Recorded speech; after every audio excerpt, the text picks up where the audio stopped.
آج ہم ہاشم کے بارے میں کہتے ہیں۔ حضور اکرم صلی اللہ علیہ وسلم کے پردادا ہاشم بڑی شان و شوکت کے مالک تھے۔ ان کا اصلی نام عمرو تھا۔ انتہائی بہادر، بے حد سخی اور اعلیٰ درجے کے مہمان نواز تھے۔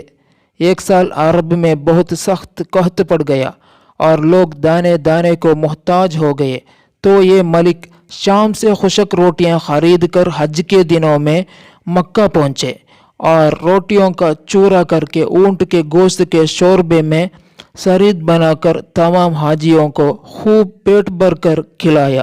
اس دن سے لوگ ان کو ہاشم کہنے لگے۔ ہاشم یعنی روٹیوں کا چورا کرنے والا۔ چونکہ یہ عبد مناف کے سب لڑکوں میں بڑے اور باصلاحیت تھے، اس لیے عبد مناف کے بعد کعبہ کے متولی اور سجادہ نشین ہوئے۔ بہت حسین و خوبصورت تھے۔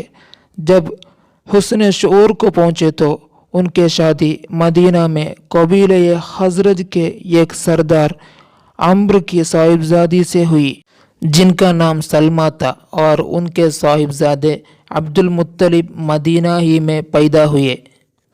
چونکہ ہاشم 25 سال کی عمر پا کر ملک شام کے راستے میں بامقام غزہ انتقال کر گئے، اس لیے عبد المطلب مدینہ ہی میں اپنا نانا کے گھر پلے بڑھے، اور جب 7 یا 8 سال کے ہو گئے تو مکہ آ کر اپنے خاندان والوں کے ساتھ رہنے لگے۔